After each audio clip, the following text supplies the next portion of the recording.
poucas horas depois de veículos de comunicação confirmarem todos os detalhes em que tenente-coronel Mauro Cid iria apontar Jair Bolsonaro como mandante de um esquema que desviou presentes recebidos pela presidência, o advogado César Bittencourt, ele recuou e afirmou não ter falado sobre as transações envolvendo as joias.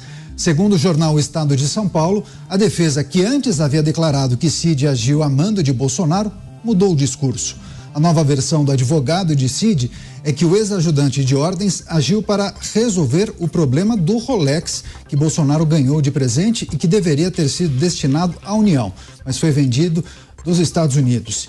E em declarações dadas ao Estadão sobre esse caso, Jair Bolsonaro citou uma portaria de 2018 do governo de Michel Temer que tipifica as pedras preciosas como itens personalíssimos. A gente separou esse trecho, vamos acompanhar.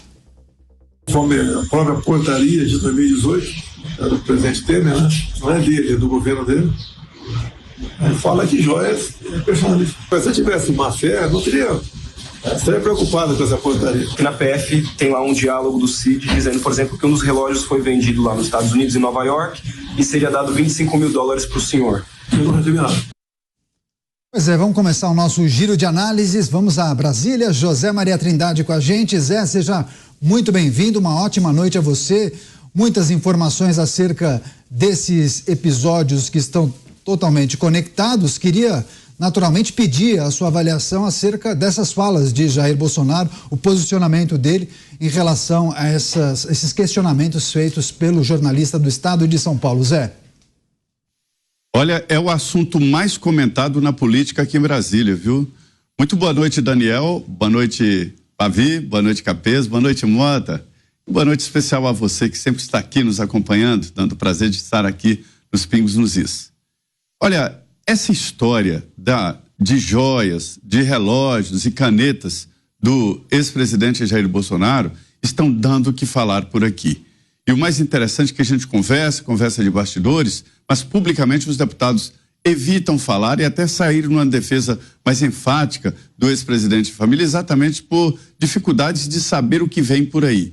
O que se sabe é que já existem dados fortes sobre esta movimentação de relógios e joias, e a Polícia Federal, os investigadores, chegam a dizer que a confissão ou delação, possível delação premiada do ex-ajudante de ordens do presidente, não vai interferir muito, porque eles estão caminhando por provas assim, da venda do relógio, da recuperação, tudo isso eles já têm dados, então não fica mais no disse-me-disse.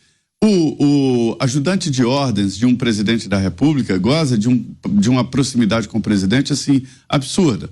É assim mesmo. Entra até na área pessoal, faz compras íntimas para o casal, o presidente e vice-presidente, faz transações, segura a pasta do presidente, filtra e toma conta do celular do presidente da República, além, evidentemente, desta proximidade de estar a todo momento ali ao lado do presidente. O próprio ex-presidente Jair Bolsonaro, numa certa ocasião, quando ele me recebeu no Palácio do Planalto, como presidente da República, ele reclamou de que o Supremo Tribunal Federal quebrou o sigilo telefônico do Cid, do coronel Cid. Ele dizia, quebrou meu sigilo, porque eu falo com o Cid a todo momento, de madrugada, de noite, no final de semana e tal, então quebrou meu sigilo, e lá estão conversas pessoais, conversas de segurança nacional, e ele me falou como era a relação dele com o Cid, ou seja, é assim mesmo. Governadores também, prefeitos de capitais, têm o ajudante de ordens, geralmente um coronel da Polícia Militar, que é o ajudante de ordens de um governador. Então é muito próximo. Não há motivos para temer e não há motivos para uma delação premiada do coronel Cid, porque não há, assim, grandes novidades no processo. Tudo já está descrito ali nos recibos e compras. Mas este é o assunto e ele é perigoso, porque ele lida com insinuações, lida com imagens, lida com carimbos de joias e relógios, e isso em política é muito forte, o apelo é muito forte, a mensagem. Então, este é o grande assunto, o grande debate da política. Já estão falando ali sobre reavaliação da postura do ex-presidente Jair Bolsonaro, já com certo cuidado, né? E avaliando o que fazer. Afinal, o ex-presidente Jair Bolsonaro está inelegível e esta fatia do eleitorado não pode ficar solta, né? Tá certo, a gente segue no nosso primeiro giro de análises. Vamos ao Rio de Janeiro. Roberto Mota com a gente. Mota, seja muito bem-vindo, uma ótima noite a você. Também queremos ouvi-lo acerca dessas falas de Jair Bolsonaro ao jornal Estado de São Paulo. Foi uma entrevista meio improvisada, ele estava tomando um café, comendo um pãozinho. Bom, ele se defendeu das acusações, disse que não cometeu nenhuma irregularidade. Ele mencionou um vácuo na legislação e nas regras para recebimento de presentes para presidentes da República e ainda rebateu, né, as versões aventadas em que conectam ele a Mauro Cid e todo o episódio das joias e do relógio, dizendo que Mauro Cid tinha autonomia. Mota. Boa noite, Daniel. Boa noite, meus colegas de bancada, para quem eu transmito um abraço do meu amigo Jorge, que eu encontrei hoje e que é fã do nosso programa, que deve estar nos assistindo agora, junto com toda a nossa querida audiência. É um assunto muito importante esse, Daniel, porque não se pode tolerar nada ilícito.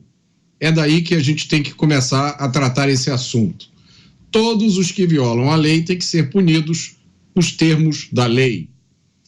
Mas essas punições precisam ser sustentadas por investigações cujo objetivo seja determinar a verdade e não destruir adversários políticos. É evidente que quem prega a lei, a ordem e a justiça não pode ser conivente com nada de errado, da mesma forma que não podemos aceitar a assimetria na aplicação da justiça. O rigor que vale para um tem que valer para o outro. Narrativas são narrativas, não são investigações. O uso da política e da justiça como o uso da polícia e da justiça como ferramenta política é sempre um erro muito grave. Pois é, também com a gente o Fernando Capês, aqui nos estúdios em São Paulo. Capês, seja muito bem-vindo, uma ótima noite a você. Como avalia essas falas do ex-presidente Jair Bolsonaro se defendendo e dizendo que não cometeu nenhuma irregularidade? E aí ele menciona uma portaria de 2019, salvo 2018, do governo Temer. Há brechas na legislação que podem inocentá-lo ou podem facilitar, inclusive, a defesa dele? Muito boa noite, Daniel Caniato, boa noite, Mota, boa noite, Zé Maria Trindade, boa noite, querido Thiago Pavinato. Um abraço ao Fernando José da Costa, que faz aniversário hoje, ao Paulo Gatti, que faz aniversário amanhã. Ficam dados aqui os abraços devidos. Bom, o Pavinato fez hoje no programa Linha de Frente um importante esforço da legislação a respeito de presentes. Ele vai expor depois, eu quero só dar uma visão do ponto de vista criminal. Nós não estamos comentando a questão sobre o aspecto da ética. Não estamos comentando a questão sobre o aspecto da moralidade administrativa. Nós estamos comentando sobre a existência de crime ou não. Portanto, esse é um debate, uma discussão de natureza técnica. Diz a Constituição, aliás, refletindo o que já estava na Magna Carta desde 1215, e que é um princípio que regula todos os países civilizados e que tem um direito penal democrático e respeita os direitos do cidadão. A nossa Constituição, no artigo 5º, inciso 39, diz: não há crime sem lei que o defina. Somente a lei pode descrever o que é crime. O rei não pode descrever, o pajé da tribo não pode descrever, um ditador não pode descrever, somente a lei, aprovada pelo Poder Legislativo, sancionada pelo chefe do Executivo, pode dizer o que é crime, pode descrever o que é crime. Pois bem, há dois crimes aqui que estão em debate. Primeiro é o crime de peculato. O que é o peculato? É o peculato na forma peculato desvio. Desviar, já vou direto ao caso concreto, desviar bens da União em proveito próprio ou alheio. Isso é um crime de peculato, um crime gravíssimo, do artigo 312. Bom, para que alguém desvie, um servidor público, um agente público, um funcionário público, desvie bens da União em proveito próprio ou alheio, é necessária a existência de uma lei determinando que esses bens integram o patrimônio da União. Não é portaria.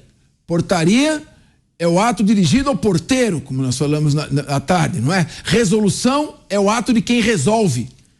A lei exige, a Constituição exige que haja uma lei. É possível que essa lei remeta o conteúdo do crime a uma outra lei ou um ato administrativo, que a gente chama norma penal em branco. Mas é necessário que no seu conteúdo seja feita essa remessa, esta remissão. O peculato desvio exige que o bem integre o patrimônio público, no caso, o patrimônio da União. E não existe nenhuma lei determinando que presentes recebidos pelo presidente da República, por mais que a ética possa assim dirigir, por mais que a moral possa assim orientar, não há uma lei que determine que esses bens integrem o patrimônio da União. E, consequentemente, se eles não integram o patrimônio da União, eles não podem ser desviados. Essa não é uma questão de interpretação, está na lei, a Constituição. Claro que há debates a respeito disso, mas a lei, a Constituição exige lei. Segundo ponto é o crime de corrupção passiva. No crime de corrupção passiva, o sujeito recebe, o agente público recebe ou aceita uma promessa de uma vantagem para praticar um ato irregular ou para deixar de praticar um ato regular. No caso, nenhum ato teve relação com o presente dado pela realeza saudita. Então, a corrupção passiva e o crime de peculato não estão caracterizados do ponto de vista do direito penal. O direito penal que obedece os princípios legais. Eventualmente, pode ter havido um crime, e provavelmente ocorreu, um crime de descaminho, que é fazer ingressar mercadoria no território nacional sem o recolhimento dos tributos, que é um crime punido com pena de 1 a 4 anos, que dá regime aberto ou substituição por pena restritiva de direitos, e é necessário apurar a autoria. Então, em primeiro lugar, a gente faz essa rápida abordagem. Agora, o que o professor César Roberto Bittencourt pretende? Ele é um grande penalista. Ele tem uma obra, o Tratado de Direito Penal, um bom concorrente. Ele está construindo uma tese de obediência hierárquica. Ou seja, o Mauro Cid obedeceu a ordem não manifestamente ilegal de um superior hierárquico. E, portanto, nesse caso, nos termos do artigo 22 do Código Penal, fica excluída a culpabilidade, ou seja, ele não é declarado culpado. Ele fica isento de pena. Essa é a tese que está sendo construída. Agora, a palavra do Mauro Cid em si terá pouco valor. Seja feita uma delação premiada, seja uma confissão. Tem valor relativo. O que vai comprovar o envolvimento do ex-presidente Jair Bolsonaro são provas técnicas. Por isso foi determinada a quebra do sigilo bancário dele, e eventualmente o telefônico também, para saber se houve ali que tipo de comunicação, alguma fala admitindo ou algum depósito na sua conta. Por ora, então, fica essa questão analisada. Do ponto de vista criminal, não me parece tão clara assim a configuração do crime de peculato, e voltamos ao que havíamos dito ontem. É o fato jornalístico, ou como diz o Mota, a narrativa prevalecendo sobre o fato jurídico, que é o fato jurídico analisado fora dos holofotes. Pois é, além dessa importante explicação do Fernando Capês, vamos acompanhar agora a exposição do Tiago Pavinato. Bem-vindo, uma ótima noite a você. O Pavinato é jornalista e é jurista. Bolsonaro falou em vácuo na legislação sobre os presentes recebidos por presidentes da República e citou uma norma que, em tese, poderia afastar qualquer irregularidade, essa portaria do ano de 2018. Pavi. Tá certo e tá errado. Olha que sensacional, tá certo e tá errado. Boa noite, Caniato, boa noite, Capês, mais uma vez juntos aqui. Boa noite, Mota, boa noite, Zé, nossa audiência. Então agora vocês vão ter paciência, porque eu vou falar o que vocês precisam ouvir. Perguntas que tiraram o Brasil do sono, que fazem terremoto nesse país. As perguntas são: as urnas foram fraudadas? A direita é maior do que a esquerda? Bolsonaro vai ser preso amanhã? Resposta, senhores. A resposta real. A urna foi fraudada? Não, não foi. O público da direita é maior que o da esquerda. Não, não é. Não é. Porque senão, não é? As opiniões, os programas de opinião com viés progressista não teriam mais audiência. Então não é. Estão te enganando, você acredita. Urna não foi fraudada, a direita não é maior que a esquerda e também o Bolsonaro não vai ser preso amanhã. Porque não tem razão de ser. Lembra que eu falava aqui em vários programas? Prestem atenção. Tem 4 tipos de gente que recebe dinheirinho público no Brasil, no bolso. Quem é que se sustenta com dinheiro público? É o agente político, que é o político eleito. Característica: eleição popular e transitoriedade. Igual o presidente, é o caso do presidente. Depois, o agente público, que é o prestador de serviço, a concessionária de um serviço público. Tem o empregado público, que é o empregado público seletista, de acordo com a Lei 9.962 de 2000. E por fim tem o servidor público, já falei isso aqui. O servidor público é aquele que tem a sua vida regida pela Lei 8.112 de 1990 e que pode ser efetivo ou comissionado, ou seja, de confiança. Sobre o servidor público, e só ele, não está se falando de empregado, nem de agente público, nem de agente político, é o presidente.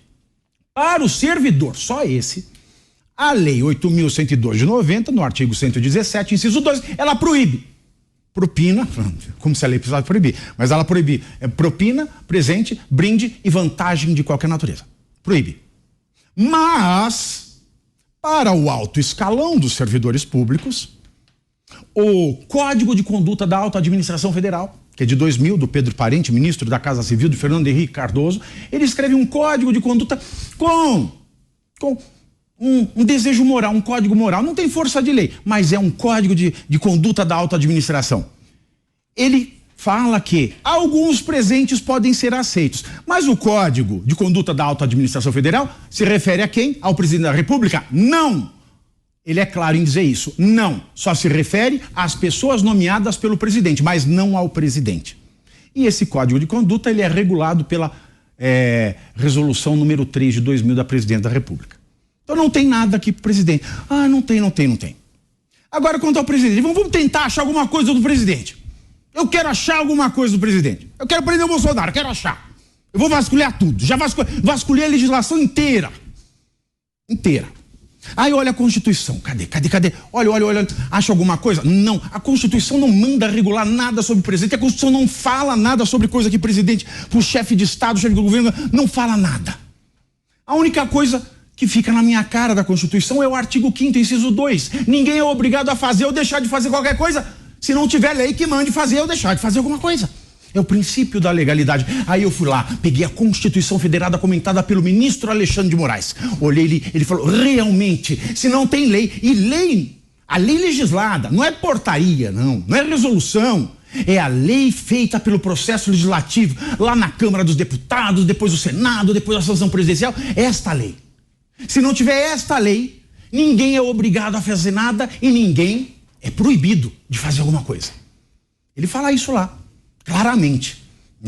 Aliás, um ótimo livro, Constituição Comentada, do professor Alexandre de Moraes, é sensacional. E ele junta jurisprudência. E tem uma decisão muito interessante que ele junta para explicar o princípio da legalidade, que é normas de setores da administração. O TCU, por exemplo, não é a justiça. O TCU não é o legislativo. Não tem o condão de ferir o princípio da legalidade. Então essa é a primeira coisa que eu vejo na Constituição. A Constituição não tem nada. Então eu vou lá, cavou com a legislação 91. Chego no ano de 1991 e encontro a Lei 8.394 de 1991. Nessa lei, o que eu encontro? A regulamentação sobre acervos documentais privados do presidente da República. Agora eu vou pegar o Bolsonaro. Acervos documentais privados. Vou no artigo 2 e leio. Esses acervos documentais privados são privados, são de propriedade do presidente. É propriedade dele. Os seus herdeiros vão herdar, ele pode vender, ele pode doar.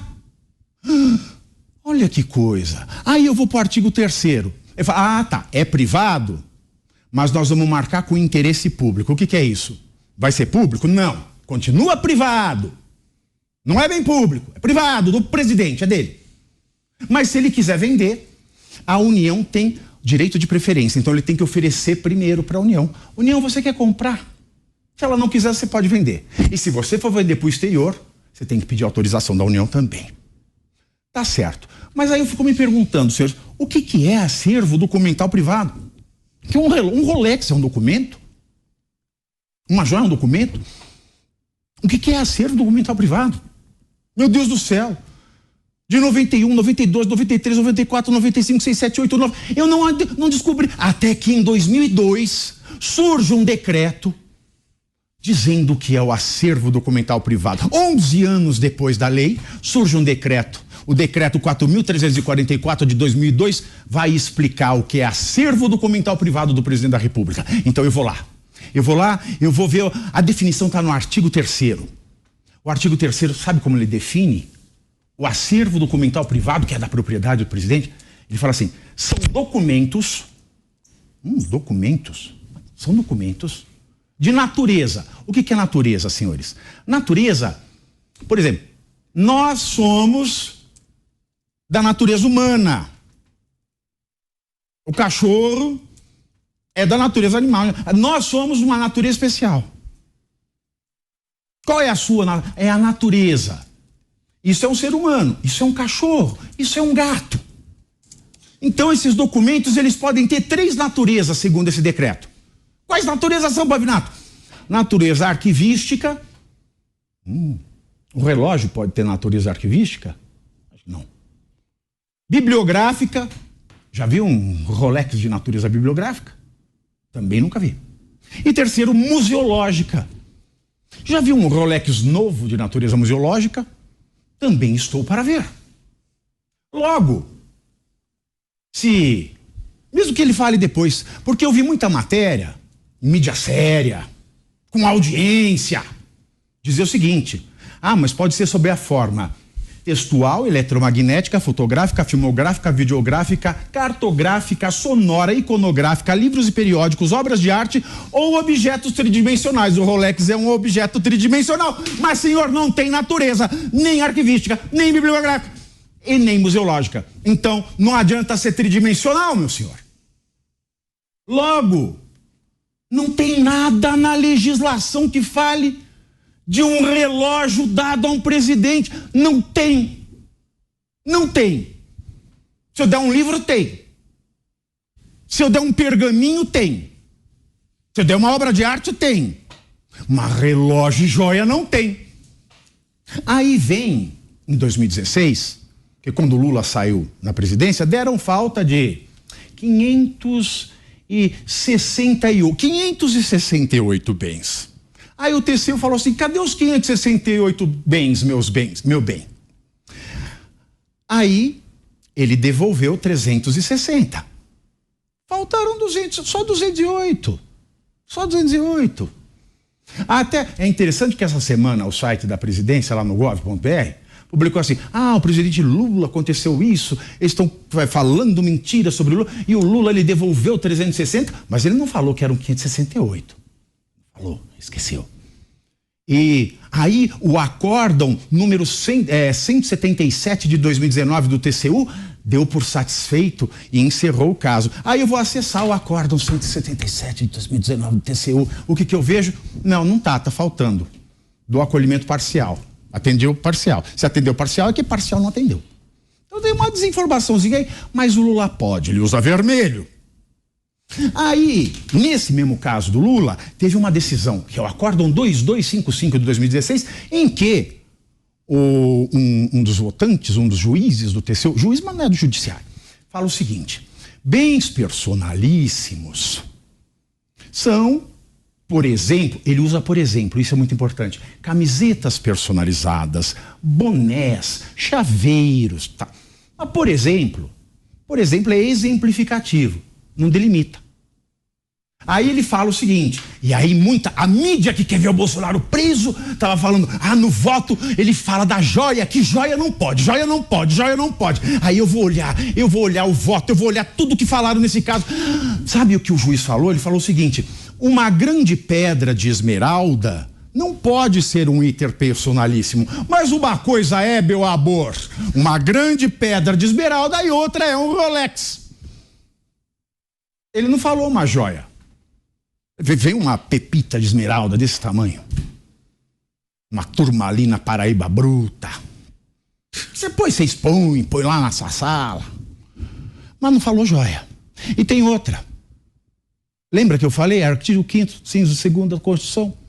TCU não pode legislar. Se a lei não define a joia, o TCU não pode. Não pode. Está na obra do ministro Alexandre de Moraes, não pode.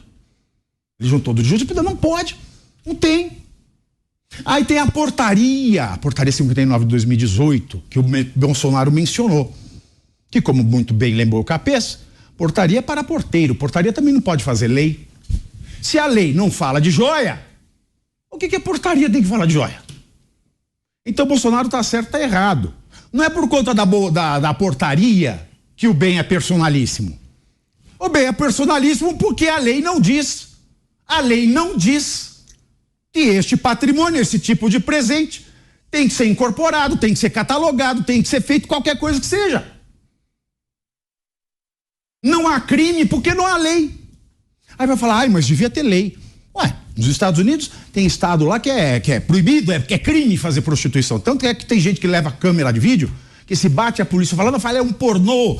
Aí não prende por prostituição. Mas a não existência de um tipo legislativo já é uma opção do legislador. Não se quis regular relógio, quer dizer que a nossa legislação entende que relógio não tem nada a ver com isso. Logo, senhores, não existe nada contra este Rolex que possa levar Bolsonaro para a cadeia. O único problema é, como o Capês falou, problemas fiscais, com relação à declaração do bem na aduana, o crime de descaminho. Mas isso é questão de Bolsonaro sabia ou não. Porque quanto à venda do Rolex, não é problema nenhum. Pois é, o Capês vai trazer um complemento, inclusive, Capês, daqui a pouco tem uma novidade sobre esse caso, viu? Mas você, por favor. Não, é uma questão, o Pavinato colocou bem, o Tribunal de Contas da União determinou que o presidente Lula e a ex-presidente Dilma restituíssem presentes que eles haviam se apropriado, vamos dizer assim. Muito bem. Foram mais ou menos 551 presentes devolvidos, 80 itens não localizados. Pois bem, no peculato e na corrupção passiva, a reparação do dano, a devolução do bem desviado ou apropriado, não elide o crime. O crime já ocorreu. Agora, se no crime de peculato e no crime de corrupção passiva, a reparação do dano e a devolução do bem não retiram o caráter criminoso do fato, por que então que eles não foram, na época, denunciados por peculato ou por corrupção passiva? Não foram denunciados porque existe até hoje um vácuo na legislação. Tem um vazio na legislação. Falta determinar uma lei, ninguém é obrigado a fazer ou deixar de fazer nada senão em virtude de lei. O servidor público só pode fazer o que a lei determina. Falta uma lei determinando que esses bens presentes integrem o patrimônio, seja do Estado, se for governador, do município, se for prefeito, da União, se for presidente. Enquanto não tiver isso, não se pode dizer que os bens foram desviados. Então, o que tem que se investigar é um descaminho. Com relação à possibilidade de prisão, agora que foi decretada a quebra do sigilo bancário e fiscal, o bancário e fiscal, né, Daniel? O sigilo bancário e fiscal, não há nenhum sentido em decretar a prisão. Se foi decretada a quebra do sigilo bancário e fiscal é porque se entende que há necessidade de analisar esses documentos para se extrair alguma conclusão. Ou seja, até agora não existe nenhuma conclusão, a não ser a palavra do Mauro Cid, que a gente não sabe bem, né, Daniel? O que ele está falando. Mas tá certo. Então, parece tem que ver a gente vai trazer, inclusive, as repercussões e a Michele Bolsonaro, ex-primeira-dama, subiu o tom em relação a esse anúncio. Mas você quer fazer um complemento? Tem que pedir. Porque assim, é obrigação, já passou, a gente declarou imposto de renda. Todo ano, meus senhores, a gente tem que declarar o nosso patrimônio, a gente tem que pagar o imposto, porque senão o Estado não consegue fornecer pra gente esses serviços maravilhosos que a gente recebe todo santo dia aqui no Brasil. Tá certo. Então, a gente tem que pagar imposto. Então, se ele recebeu dinheiro, aí essa quebra vai dizer ou não, né? Tá certo, eu vou trazer uma informação que há pouco, inclusive, o Estado de São Paulo divulgou, uma apuração, inclusive, do Estadão, a gente vai repercutir com os nossos comentaristas, mas antes, só para não perder o foco da discussão, temos 2 juristas aqui na bancada que nos ajudam bastante a entender os meandros desse assunto, e o Zé Carlos, que muito provavelmente deve ser um jornalista ou uma pessoa que acompanha muito o noticiário, nos trouxe uma pergunta, eu quero passar por Pavinato. O Zé Carlos escreveu o seguinte: Lula e Dilma também ficaram com presentes, mas não foram acusados de peculato. A ex-presidente Dilma chegou a ser condenada na justiça a pagar quase R$5 mil para reparar o dano de presentes que tinham sido incorporados. Ele não coloca com exatidão quantos presentes foram. Foram 80 itens, mais ou menos, dos 2. Essa não seria uma alternativa, Pavinato? Aí a pergunta do Zé Carlos, a aplicação de uma multa para reparar valores, especialmente no caso que tange... É só a única condenação que é a lei, é a LAI, né? A LIA, aliás, Lei de Improbidade Administrativa. A Lei de Improbidade Administrativa, são 3 tipos de improbidade administrativa. Aquela que, seja servidor público, empregado público, agente político ou agente público, né? Ela trata dos 4. Ela pune a improbidade administrativa por enriquecimento ilícito, por danos ao erário. Ela só prejudica o dinheiro do público, mas ela não se enriquece, ou por questões de princípio. A pessoa não devia ter feito aquilo. Violação ao princípio. Violação de princípio. Então, como não tem, o relógio não é tratado, não tem lei, não tem nada. Não é do erário, é do presidente. Então não é improbidade administrativa de enriquecimento ilícito, né? Improbidade de enriquecimento de dano ao erário, é principiológico. Então a pena está lá no artigo 12. A pena é multa. Só multa. Multa. Pavi, só uma observação, se você me permitir. Observe. E houve recentemente uma modificação em 2021 na Lei de Improbidade Administrativa. A violação genérica a princípio da administração, por exemplo, aqui o princípio da moralidade administrativa, não mais configura ato de improbidade.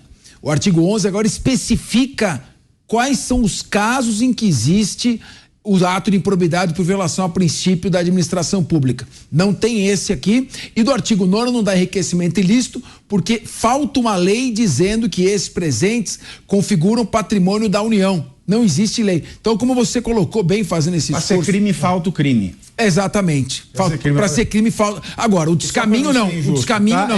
O descaminho... A única coisa aqui é o negócio, é a questão da malandragem na aduana. Isso aí tem que ser explicado. Descaminho, sim. Né? Por que não declarou? Esse... A única coisa séria é por que não declarou? O Pavi, e outra coisa, falaram em contrabando. A gente tem que trazer essa novidade em relação ao posicionamento da defesa de Mauro Cid. Não, quer fazer o complemento? Sim, porque eu vi na imprensa que haveria o crime de contrabando. Não, contrabando é a importação de mercadoria proibida. No caso é descaminho. A mercadoria não é proibida, foi um presente, mas não foram recolhidos os tributos correspondentes a ela.